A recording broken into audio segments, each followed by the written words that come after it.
এক জঙ্গলে বিল্লু নামের এক ডাকু শিয়াল বসবাস করত। ডাকু শিয়ালের দুই চেলার নাম ছিল নাট আর বল্টু। এই বল্টু, তুই এক কাজ কর, তুই বরং জঙ্গলে চলে যা আর জঙ্গলে গিয়ে একটা ছাগল শিকার করে নিয়ে আয়। আমার যে খুব ক্ষুধা পেয়েছে, আমি এখন খাবো। ওস্তাদ, আমি কি একাই যাব? বলছি নাটকেও আমার সঙ্গে নিয়ে যাই। আরে না না, তুই একাই যা। নাট বরং এই গুহাটা পাহারা দেবে, আমি একটু ঘুমিয়ে পড়বো। এরপর বল্টু শিয়াল চলে গেল বিল্লু শিয়ালের জন্য খাবার আনতে। অনেক দিন ধরে ধ্যান করার পর আমি একটি অলৌকিক শক্তি অর্জন করলাম। আমি এখন আমার মন্ত্র শক্তি দ্বারা যে কোনো খাবারের গাছ বানাতে পারবো। হা হা হা, দেখি তো আমার মন্ত্র শক্তি কাজ করে কিনা।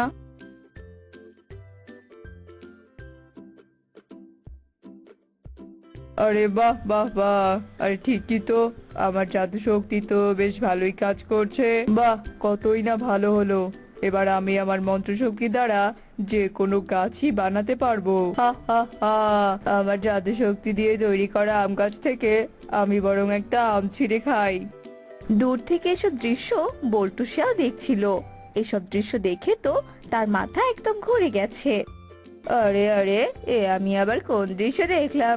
এই সাধু বাবা তো দেখছি সত্যি সত্যি অলৌকিক শক্তির অধিকারী। কেমন তার মন্ত্র শক্তি দিয়ে চোখের পলকে একটি আম গাছ বানিয়ে ফেললো, আবার সেই আম গাছের একটি আম নিজেও খেয়ে নিল। এই সাধু বাবার কথা তো ওস্তাদকে জানাতেই হচ্ছে। কিরে বল্টু, তোকে না আমি বললাম শিকার ধরে আনতে? তা তুই খালি হাতে ফিরে এলি কেন? হ্যাঁ, কি হয়েছে আমাকে বলতো। তোকে কি কেউ তাড়া করেছে? ওস্তাদ, তাড়া কেন করবে? আমি এমন একটা জিনিস দেখে এসেছি, সেটা দেখে আমি এক দৌড়ে ছুটে এসেছি। এমন জিনিস তো আমি আমার বাপের জন্মেও দেখিনি। এ কি বলতু, তুই আবার কি এমন জিনিস দেখেছিস বলতো, যেটা কিনা তুই বাপের জন্মেও দেখিসনি? আমাকে তুই খুলে বলতো ঘটনাটা কি। ওস্তাদ, জঙ্গলে দেখে এলাম এক সাধু বাবা ধ্যান করে এমন এক শক্তি অর্জন করেছে, যে শক্তির দ্বারা ওই সাধু বাবা যে কোনো খাবারের গাছ বানিয়ে দিতে পারে। আমি আমার চোখের সামনে দেখলাম সাধু বাবা একটা আম গাছ বানিয়ে সেই আম গাছ থেকে আম ছিঁড়ে খাচ্ছে। কে কি বল্টু, তুই কি সত্যি কথা বলছিস নাকি আবার উল্টাপাল্টা কিছু খেয়ে এসেছিস? ওস্তাদ, আমি আপনাকে একদমই মিথ্যে বলছি না। আমি তো নিজের চোখেই দেখেছি। আমার কথা বিশ্বাস না হলে চলুন আপনি। আচ্ছা আচ্ছা, ঠিক আছে। তোর কথা যদি সত্যি হয় তাহলে ওই সাধু বাবার কাছ থেকে আমরা একটা মুরগির গাছ বানিয়ে নেব। তারপর থেকে আমাদের আর কষ্ট করে মুরগি শিকার করতে হবে না। ওই গাছ থেকে মুরগি পারবো আর কচ কচ করে চিবিয়ে খাবো। এখন আর দেরি করিস না তো, তাড়াতাড়ি বাইক নিয়ে বেরিয়ে পড়। যে করেই হোক ওই সাধু বাবাকে ভয়ভীতি দেখিয়ে আমাদের একটা মুরগির গাছ বানিয়ে নিতেই হবে।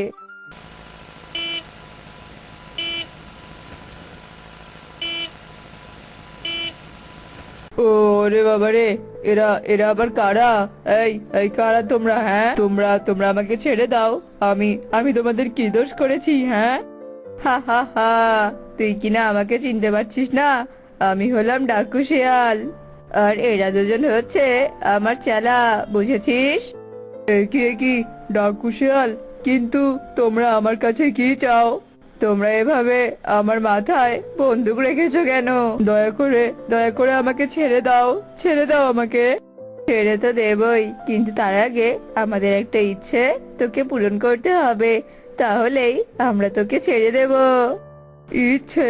কিন্তু কি ইচ্ছে পূরণ করব আমি তোমাদের? বলো, বলো আমাকে। একটু আগে আমার চেলা বল্টু এখানে এসেছিল, আর সে এসে দেখে তুই তো জাদু শক্তি দিয়ে একটি আমের গাছ বানিয়েছিলি, আর সেই আমের গাছ থেকে তুই আম পেড়েও খেয়েছিস। আর তুই জোরে জোরে বলেছিলি এখন থেকে তুই নাকি সব রকমের খাবারের গাছ তোর জাদু শক্তি দিয়ে বানাতে পারবি। এটা কি সত্যি নাকি? হ্যাঁ, বলতো। হ্যাঁ হ্যাঁ, এটা তো সত্যি, কিন্তু তোমরা আমার কাছে কি চাও? হা হা হা, যদি এটা সত্যি হয়ে থাকে তাহলে তুই জাদু দিয়ে এক্ষুনি আমাদের জন্য একটা মুরগির গাছ বানিয়ে দে। আমাদের যে প্রতিদিন কষ্ট করে মুরগি শিকার করতে হয়, আমাদের সব থেকে প্রিয় খাবারই হচ্ছে মুরগি। তাই আমরা চাই এখন থেকে প্রতিদিন আমরা গাছ থেকে মুরগি পেড়ে খাই। জঙ্গলে মুরগি খুঁজতে যেয়ে আমাদের অনেক সময় চলে যায়, আর তাতে করে আমরা আমাদের ডাকাতি করার জন্য তেমন সময়ই পাই না। তাই তুই আমাদের একটা মুরগির গাছ দিবি, আর সেই গাছ থেকে আমরা প্রতিদিন মুরগি পেড়ে খাবো। আমি কিছুতেই করতে পারবো না। তোমাদের যদি মুরগি খেতে ইচ্ছে করে তাহলে তোমার জঙ্গলে খুঁজে খুঁজে মুরগি খাও। আমি কেন তোমাদের মুরগির গাছ বানিয়ে দেবো? হ্যাঁ, কি তোর কি না এত বড় সাহস? তুই এই ডাকু রাক্ষসের মুখের ওপরে কথা বলিস?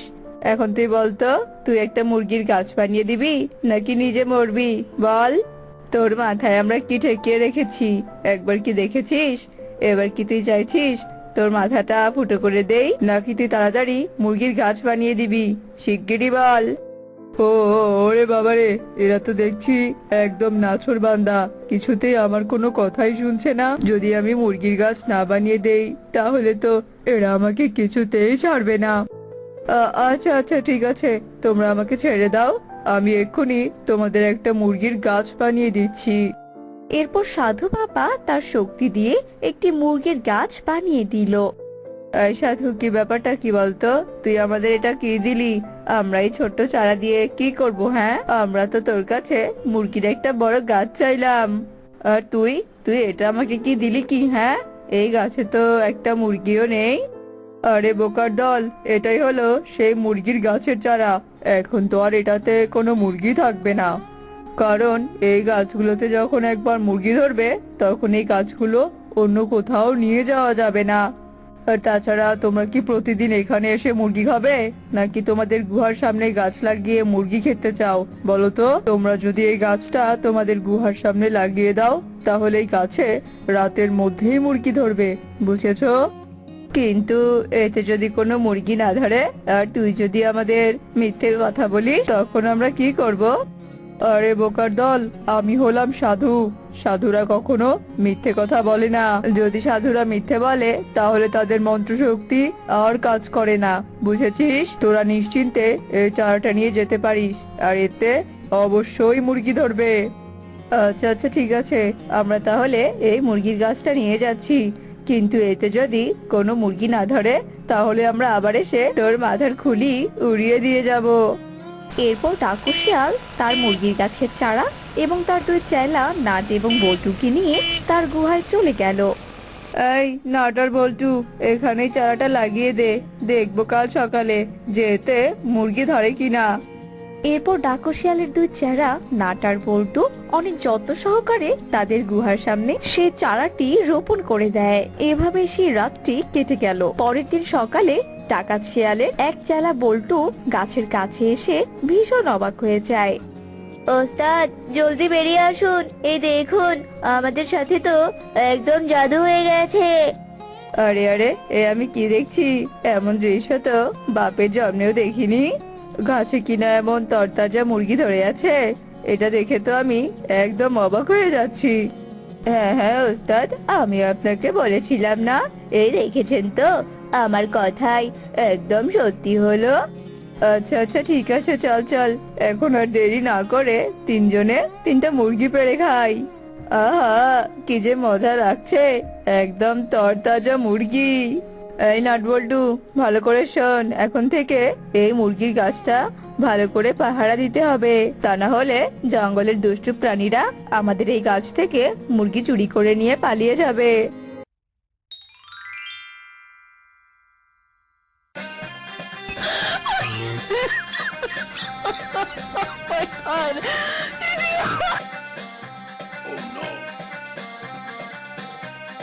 বুক চিনচিন করছে, হায় মন তোমার কাছে চায়, আমরা দুজন দুজনারই প্রেমের দুনিয়ায়, তুমি ছুঁয়ে দিলে হায় আমার কি যে হয়ে যায়। কি রে ঘেটু বন্ধু, গান গাইতে গাইতে কোথায় যাওয়া হচ্ছে? মনে দেখছি সেই রং লেগেছে। তো বন্ধু, বিয়ে শাদির খবর কি? গান গেয়ে দিন পার করবে নাকি? চুপ কর পুচকে, আমার বিয়ে নিয়ে তোর এত মাথা ঘামাতে হবে না। আমার যখন সময় হবে তখন আমি ঠিক বিয়ে করে নেব। তুই এখন তোর রাস্তায় যা, আর আমি আমার রাস্তায়। শালা পুচকে বেটা। শালা ঘেটুর ভালো করে কে? ওর ভালোর জন্য বললাম বিয়ে করতে, আর ও কিনা আমায় থাপ্পড় মারলো।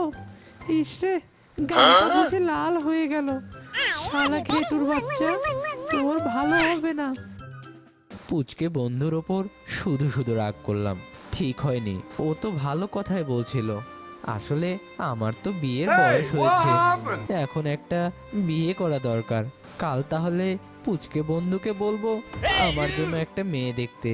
ও পারবে আমার জন্য একটা ভালো মেয়ে আনতে। যাই, এখন বরং বাড়ির দিকে যাই।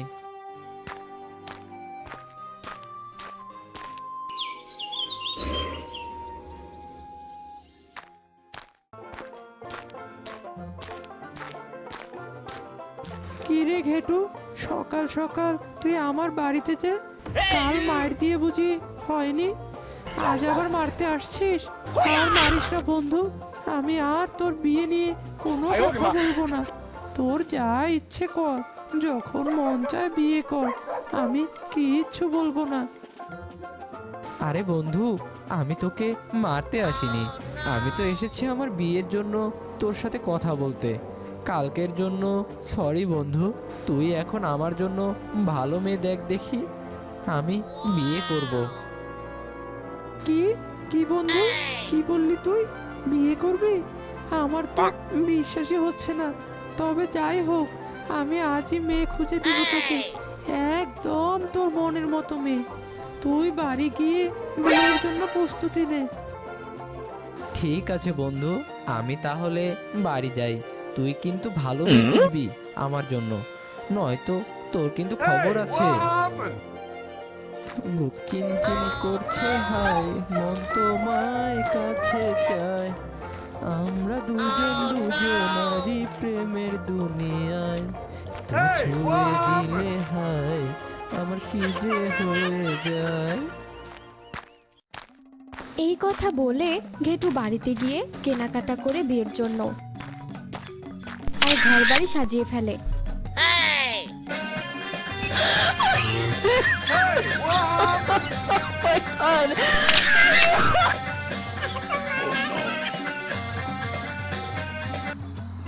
বিয়ে তো করলাম, বউ তো দেখিনি এখনো। যাই তাহলে ঘরে, বউটা বুঝি আমার জন্য অপেক্ষা করছে। তারপর ঘেটু দরজা খুলে ঘরে প্রবেশ করে। কি গো বউ, তোমার কোলে বাচ্চা কেন? তুমি তো আমার নতুন বউ, তোমার কোলে বাচ্চা আবার কে দিল? হ্যাঁ গো স্বামী, এই বাচ্চা আমার, মানে আজ থেকে এই বাচ্চা আমাদের দুজনের। মানে তুমি কি বলছো বউ? তার মানে এর আগে তোমার বিয়ে হয়েছিল, আর সেখানকার বাচ্চা এটা? শালা পুচকে, তাহলে আবার ঠকিয়েছিস। হ্যাঁ গো, এত সব ভেবো না তো, এইদিকে এসো। বউয়ের সাথে বাচ্চা ফিরে পেয়েছো, এতে তো খুশি হবার কথা। আর তুমি কি না মন খারাপ করে আছো? নতুন বউয়ের কোলে বাচ্চা, এমন কপাল কয়জনের হয় বলো? মা, মা, আমি বাবার কোলে যাব। মা, আমার খুব ভালো লাগছে, নতুন বাবা পেয়েছি। নতুন বাবা আমাকে বেশি ভালোবাসবে, তাই না মা? শুধু সকালটা হোক, শালা পুচকে বেটার খবর করে ছাড়বো আমি। আমাকে ঠকানো বার করব। বাবা, বাবা, আজ আমি তোমার সাথে ঘুমাবো। কি সুন্দর ফুল দিয়ে সাজিয়েছো বিছানা, আমি আজ এখানে ঘুমাবো। আমার যে কি আনন্দ হচ্ছে। এই মেয়ে তো দেখছি আমায় জ্বালিয়ে মারবে, শান্তিতেও বাসরটাও করতে দিবে না। এ আমি কেমন বিপদে পড়লাম, বিয়ে করে বুঝি ফেসে গেলাম রে পুচকে।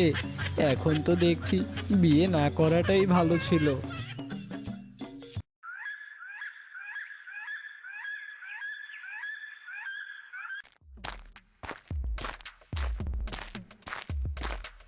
কিরে ঘেটু বন্ধু, এত সাত সকালে আমার বাড়ি, ব্যাপার কি? বাসর কেমন হলো রে বন্ধু? নিশ্চয়ই আমাকে মিষ্টি খাওয়াতে এসেছিস। ভাবিকে বুঝি খুব পছন্দ হয়েছে, তাই না রে বন্ধু?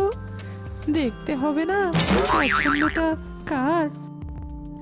পছন্দ না ছাই, তুই তুই এ কেমন মেয়ে এনে দিলি যার কিনা বাচ্চাও আছে? আমি তো চেয়েছিলাম বউ, আর তুই আনলি বাচ্চা সহ। তুই কি ভেবেছিস আমি তোকে এমনি এমনি ছেড়ে দিব? দাঁড়া, তোকে দেখাচ্ছি মজা। আমাকে ঠকানোর মজা এবার বুঝবি তুই। ও বাবা রে, মরে গেলাম রে ঘেটু বন্ধু, আমায় আর মারিস না রে। আমি তো ভেবেছিলাম বাচ্চা সহ বউ আনিসি অনেক খুশি হবে, তাই আর তোকে কিছু বলিনি, সারপ্রাইজ দেবো বলে। এখন তো আমি নিজেই সারপ্রাইজ হয়ে গেলাম রে। আর মারিস না রে, আর মারিস না বন্ধু। শালা পুচকে বেটা বলে কি বাচ্চা সহ বউ আনলে আমি নাকি খুশি হব? শালা বেটা আমাকে সারপ্রাইজ দিবি? এখন নে তোর সারপ্রাইজ, তুই নে। তোকে তো আজ মারতে মারতে এই গাছের সাথে ঝুলিয়ে দিব। জনমের সারপ্রাইজ দেওয়াবো তোকে আমি। ঘেটু, আমার সোনা বন্ধু, এবারের মতো ক্ষমা করে দে, আর কখনোই এমন ভুল হবে না। তোকে আরো ক্ষমা? তুই তো আমার জীবনটাই ধ্বংস করে দিয়েছিস। এভাবে মেরে কাজ হবে না। তোকে জুতার মালা পরিয়ে যে গ্রাম ঘোরাবো, তাহলে যদি তোর ঘটকালি করার শিক্ষা হয়। এই বলে ঘেটু পুচকের গলায় জুতার মালা পরিয়ে দেয় আর সবার উদ্দেশ্যে পুচকেকে বলতে বলে, আমি আর জীবনেও ঘটকালি করব না। আমি ঘটকালি করে ভুল করেছি, তোমরা কেউ যে আমার মতো ভুল করো না। পুচকে এভাবে জুতার মালা পরিয়ে পুরো এলাকা ঘুরতে থাকে আর সবাইকে নিজের ভুলের কথা বলতে থাকে। মিনসে এখনো বাড়িতে আসছে না, এদিকে আমার মেয়েটা যে ক্ষুধায় মরে যাচ্ছে, এদিকে ওর কোনো হুঁশ নেই। আজ শুধু বাড়িতে আসুক, শালা শ্বশুরের বেটা, দেখাবো মজা। মা মা, আমার ভীষণ খেতে পেয়েছে, আমি আপেল খাবো। বাবা এখনো আসছে না কেন? আমি বাবার সাথে আপেলের দোকানে যাব। মা মা দেখো, ওই তো বাবা এসেছে। বাবা বাবা, তুমি এতক্ষণ কোথায় ছিলে? আমার অনেক খেতে পেয়েছে। চলো চলো, আমাকে দোকানে নিয়ে যাবে, চলো, আমি আপেল খাবো। এই রে, সেরেছে কাম। বাড়ি আসতে না আসতেই শুরু হয়ে গেল আবদার। ঘেটুরে, তুই কেন যে বিয়েটা করতে গেলি? এখন তো আর রক্ষে নেই রে। কি গো, অমন অমন দামড়ার মতো দাঁড়িয়ে কি ভাবছো গো? মেয়েটাকে নিয়ে যাও, আর ঘরে বাজারও নেই, বেশি করে মাছ মাংস এগুলো আনবে কিন্তু। এত বাজার কেন? বাড়িতে কি মেহমান আসবে নাকি গো? দুজনে খেতে এত বাজার লাগে? শ্বশুরের বেটা, এত কথা বলিস না তো। আমি যা যা আনতে বলেছি সব আনবি, না হলে মেরে পিঠের ছাল তুলে দেব। সংসার আমার ভাল লাগে না, সংসার বিষের গরি, সংসার জ্বালাই সে করে গলায় দিতে দড়ি। এ কি জ্বালায় পড়লাম রে বাবা, এটা বউ নাকি ডাইনি? এই বলে ঘেটু মেয়েকে নিয়ে বাজারে যায়। বউ, ও বউ, কোথায় গেলে? টুম্পা সোনা, বউ আমার, এদিকে একটু এসো তো, আমি বাজার এনেছি গো। এ কি বাজার এনেছো গো তুমি? আমি তো বলেছিলাম সবকিছু বেশি করে আনতে। আসলে বউ, হয়েছে কি, তোমার মেয়ের জন্য ফল কিনতে সব টাকা শেষ হয়ে গেছে, তাই আর বেশি করে আনতে পারিনি গো। আর এত কিছু একদিনে তো খেতে পারবে না, কাল আবার আনবো। আজ এগুলোই রান্না করো দেখিনি। কি বললি শ্বশুরের বেটা? আমার মেয়ে তোর সব টাকা শেষ করেছে? আমার মেয়েকে তোর রাক্ষসী মনে হয়, তাই না? মা মা, রাস্তায় বাবা তোমাকে ডাইনি বলেছে। কি, তুই আমাকে ডাইনি বলেছিস? তাও আবার আমার মেয়ের সামনে? দাঁড়া, তোর ডাইনি বলা আজ আমি ছুটাবো। ডাইনি কাকে বলে বুঝিয়ে দেব। এই বলে টুম্পা লাঠি নিয়ে ঘেটুকে তাড়া করে। ঘেটু লাঠির আঘাত থেকে বাঁচার জন্য দেয় দৌড়। বাঁচতে চাইলে পালা, এই ডাইনি বউ আজ ধরতে পারলে রক্ষে নেই। আর জীবনে বিয়ে করব না, বিয়ের স্বাদ আমার একবারই মিটে গেছে। হায় রে কপাল আমার, নতুন বউয়ের কোলে বাচ্চা, আর সেই বাচ্চার জন্য আমার দৌড়ানি। তো বন্ধুরা, আমাদের গল্পটি যদি আপনাদের কাছে ভালো লেগে থাকে তাহলে আমাদের চ্যানেলটি অবশ্যই সাবস্ক্রাইব করবেন। তাহলে আমাদের চ্যানেলের নতুন নতুন গল্পগুলো সবার আগে দেখতে পাবেন।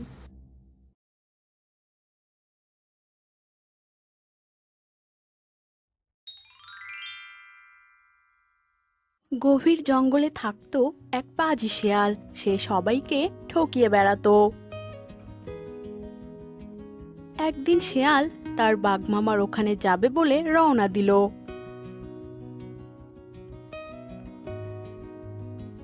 যেতে যেতে পথে এক হাতির সাথে তার দেখা হলো। কি রে শিয়াল, কি মতলবে ঘুরে বেড়াচ্ছিস? তোর কোনো কুমতলব নেই তো? কি যে বলো না হাতি ভাইয়া, আমি আর আগের মতো নেই। কোনো কুমতলব মাথাতেই আনি না। তোর কোনো বিশ্বাস নেই, তা এত সকাল সকাল কোথায় যাচ্ছিস বলতো? যাবো আর কোথায়, যাচ্ছি একটু বাঘমামার কাছে, তার একটু খোঁজ খবর নিতে। আমাদের বাঘমামা এত ভোলা ভালা, নড়ে চড়ে বসতেই চায় না। তবে আমাদের রাজা বাঘ এমনিতেই ভালো, কিন্তু তোর কোনো বিশ্বাস নেই। আবার কোথায় কাকে কুবুদ্ধি দিবি তার কোনো ঠিক নেই। না না, কোনো কুমতলব নেই। এই বাঘমামাকে নিয়ে একটু ঘুরতে বের হব। রাজার তো উচিত প্রজাদের একটু খোঁজ খবর নেওয়া, তাই তো নাকি হাতি ভাইয়া?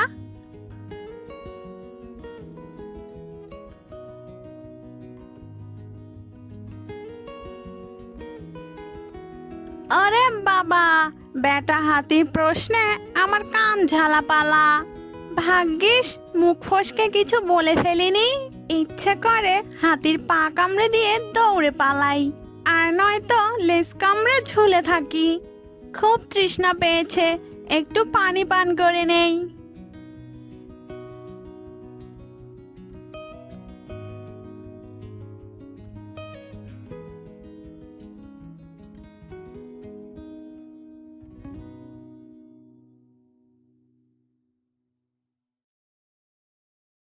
আহা, কি মিষ্টি পানি!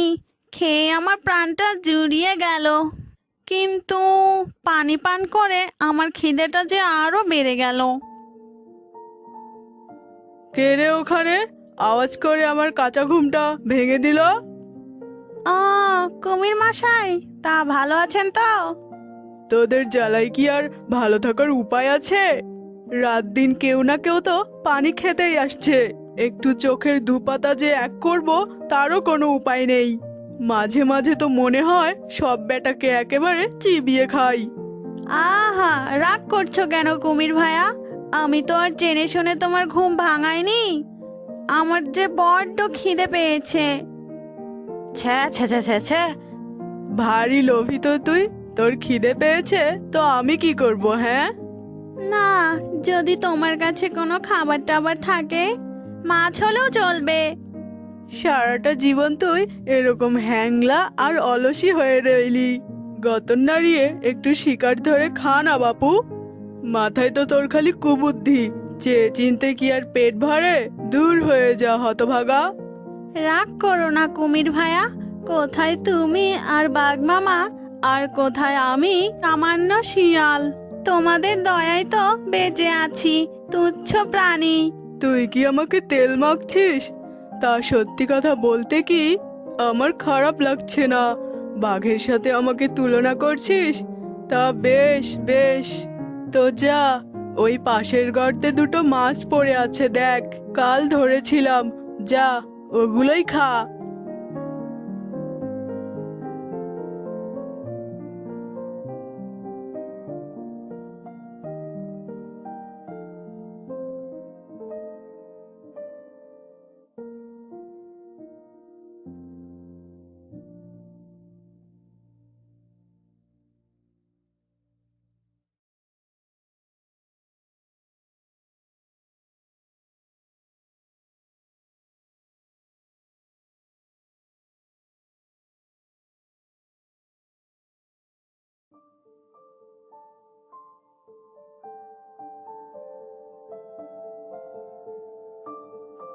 তুমি কি ভালো কুমির ভাইয়া, তোমার মনটা অনেক বড়। কত শক্তিশালী তুমি, তোমার তো জঙ্গলের রাজা হওয়া উচিত ছিল। সে আর হলো কোথায়, বনের রাজা হওয়া উচিত ছিল সিংহের, কিন্তু এই জঙ্গলে তো আর সিংহ নেই, তাই বেটা বাঘ রাজা হয়ে বসে আছে। বাঘ মামা এই জঙ্গলের রাজা বটে, কিন্তু রাজা হওয়ার যোগ্যতা কি তার আছে?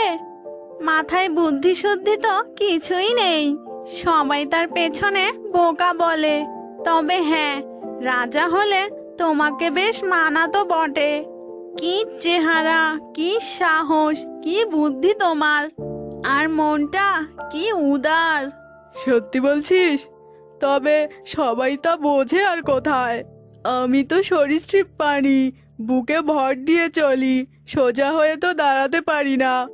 যদি পারতাম তাহলে তো আমি বাঘের চেয়ে লম্বায় অনেক বড়। তুমি তো পানিতেই থাকতে পারো, ডাঙায় পানিতে, দুটো জায়গাতেই তো তোমার অনেক দাপট। না, বনের রাজা তোমারই হওয়া উচিত। দেখি কি করা যায়। কি ভালো রে তুই। আচ্ছা দাঁড়া, আরো দুটো মাছ আছে অন্য গর্তে, দিচ্ছি তোকে। কুমির ভাইয়া, মাছ খেতে আর রুচি নেই। দেখছো না, নদীর ওপারে একটা নাদুস নুদুস ছাগল ঘুরে বেড়াচ্ছে।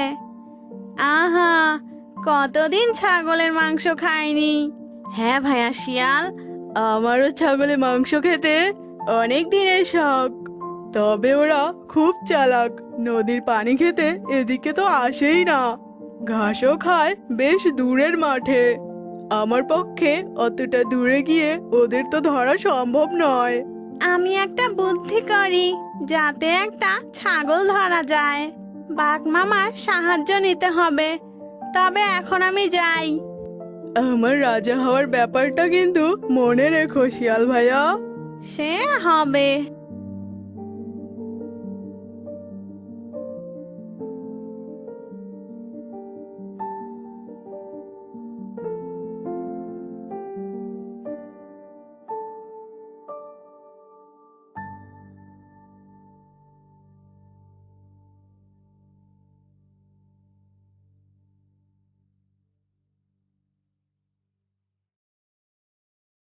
বাঘ মামা, ও বাঘ মামা, বলছি ঘুমোচ্ছ নাকি?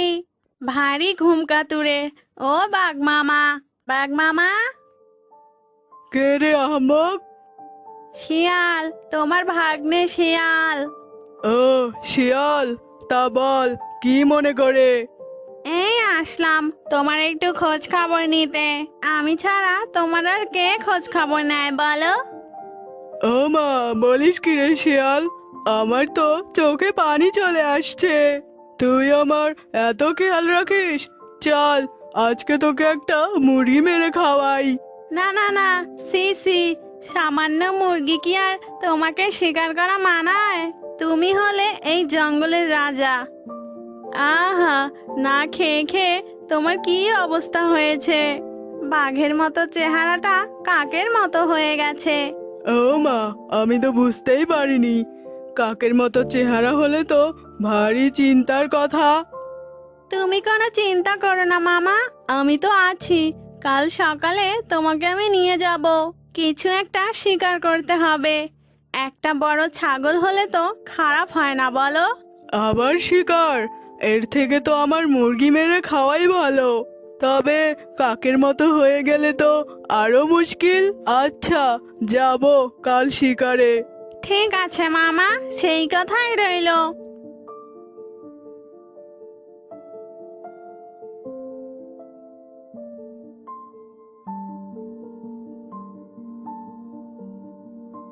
ওই তো ছাগলটা, যাই তো দেখি।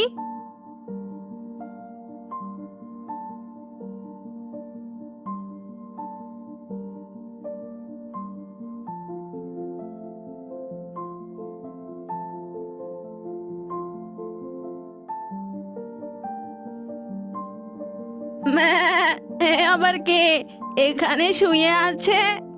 আবার কোন আপদ? আরে, এ তো শিয়াল। কি শিয়াল, মতলব খানা কি? কোনো মতলব নেই, খেয়ে খেয়ে পেটটা এত মোটা হয়ে গেছে আর নড়তেই পারছি না। তা কি এমন খেলে শুনি পেট এমন ন্যাটা হয়ে গেল? কি আর বলবো তোমায়, নদীর ওপারে কি কচি কচি ঘাস, শাক পাতা খেয়ে খেয়ে পেট একেবারে ফেটে যায় আর কি। ও মা, তাই নাকি? তা তুমি শেয়াল হয়ে ঘাস পাতা খাচ্ছ? বোকা বানাচ্ছ আমাকে? ম্যাঁ। কি যে বলো তুমি, শিয়াল হয়ে কি আমার আর ঘাস পাতা খেতে ইচ্ছে করে না নাকি? আমি তো মাংস খাওয়া ছেড়ে ঘাস পাতা খাওয়া শুরু করেছি। অল্প অল্প খাই, কিন্তু ওপারে কচি কচি ঘাস দেখে বেশি করে খেয়ে নিয়েছি। কালও যাব। তা যাবে নাকি গো আমার সাথে? ইস, কতদিন কচি ঘাস খাই না, নদীর এপারে ভালো ঘাস আর নেই। তাই তো বলছি, চলো দুজনে মিলে কচি কচি ঘাস খাওয়া যাবে। তা তো বুঝলাম, কিন্তু আমি ওপারে যাব কিভাবে? নদীতে যে স্রোত, আমি তো সাঁতার কেটে ওপারে যেতে পারবো না। তা নিয়ে তোমাকে ভাবতে হবে না, আমার একটা নৌকা আছে, তাতে করেই তোমাকে নিয়ে যাব। আমি এখন যাই, কাল সকালে আসবো কিন্তু।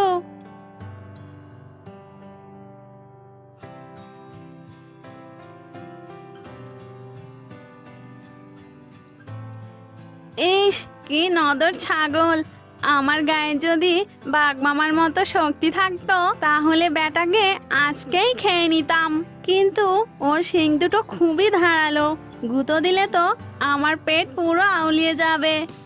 যাক, কালকে বাঘ মামা শিকার করলে তো কিছু তো পাওয়াই যাবে।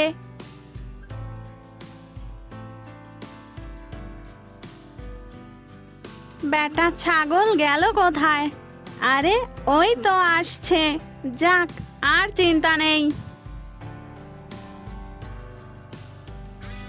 কি, চলে এসেছো? আচ্ছা এসো, আমার ওই নৌকায় গিয়ে উঠে বসো। কত তাজা ঘাস খেতে হবে।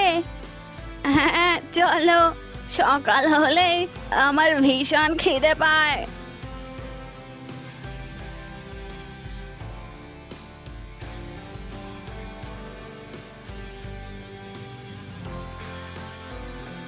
এই যে দেখো, কত কত ঘাস। তাড়াতাড়ি খেয়ে একটু মোটা হও তো দেখি, আমারও যে খিদে পেয়েছে, আর যে তর সইছে না। তা তুমিও খেতে থাকো, ঘাস কি আর কম আছে নাকি? হ্যাঁ, ম্যাঁ।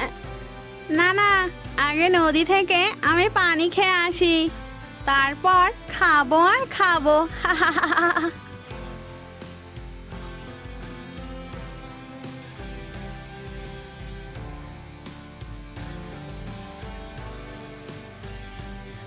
বাঘ মামা আবার গেল কোথায়? আরে ওই কুমিরটাও তো দেখছি এদিকেই আসছে। কি যে করি, এরাই যদি ছাগলটার সবকিছু খেয়ে নেয় তাহলে আমি খাবো কি? তার থেকে আমি বরং একটা কাজ করি, ওই কুমির আর বাঘের মধ্যে লড়াই বাঁধিয়ে দেই। যে বাঁচবে তাকে দিয়েই ছাগলটা শিকার করাবো, তাতে আমার ভাগটা ঠিকঠাকই থাকবে। এই যে শিয়াল ভাই, আমি চলে এসেছি। কোথায় সেই ছাগল? ছাগল তো আছেই, তবে একটা গোলমাল হয়ে গেছে। বাঘ মামা বলেছে সে ওই ছাগলটা খাবে। কি যে করি, বনের রাজা বলে কথা। কিন্তু আমি যে তোকে আগে বললাম। কি যে বলি তোমায়, তুমি তো আর বনের রাজা নও। তুমি এক কাজ করো, ওই ঘাটে গিয়ে ঘাপটি মেরে পড়ে থাকো, তারপর যা করার আমি করছি। বাঘকে যদি জব্দ করতে পারো তাহলে ছাগল তোমার। ওই তো বাঘ মামা এসে পড়েছে। ও বাঘ মামা, এই যে এদিকে, নদীতে দেখো একটা নৌকা আছে, ওটায় উঠে পড়ো। বাহ, কি সুন্দর নৌকা! ভাগ্নে, আমি আসছি। ও মা, এই নৌকা তো নড়ে কেন? সর্বনাশ, এ তো নৌকা নয়, এ তো একটা কুমির। বেটা বাঘ, এবার তুই যাবি কোথায়? জঙ্গলের রাজা সেজে বসা হয়েছে, এবার তোকে মেরে আমি রাজা হব। বলিস কি, তুই হবি রাজা? সোজা হয়ে দাঁড়িয়ে তো হাঁটতেও পারিস না, তার আবার রাজা হওয়ার শখ। তবে দেখ মজা, শিয়াল বলেছে আমাকে রাজা করবে। ওরে বাবা, আমি পালাই। ভাগ্নে, বাঁচা আমাকে, ভাগ্নে।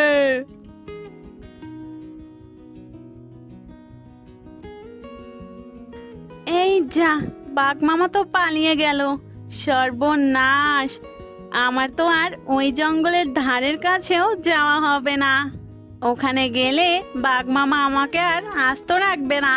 ওপারে যখন আমার আর যাওয়াই হবে না, তখন ছাগলের ভাগ আমি কুমিরকে দেব কেন? আমি একাই খাবো।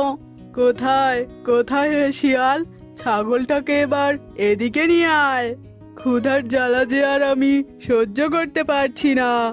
না না কুমির ভাইয়া, তুমি এখন কেটে বড়ো। ছাগলের মাংস খেয়ে তোমার আর কাজ নেই। তাই এত পাজি তুই? আমিও দেখে নেব, দাঁড়া বেটা শিয়াল।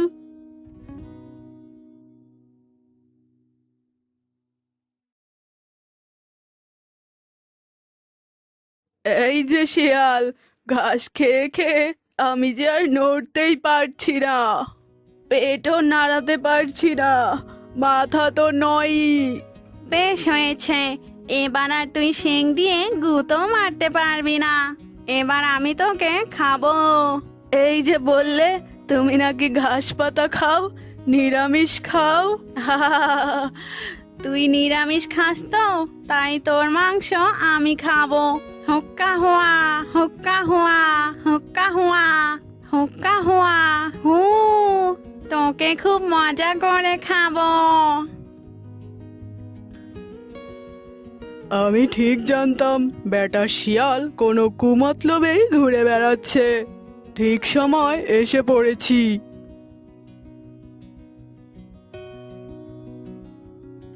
ওরে বাবা রে, আমি তো নদীতে পড়লাম। এরে বাবা। এবারে তুই যাবি কোথায়? ইয়ে!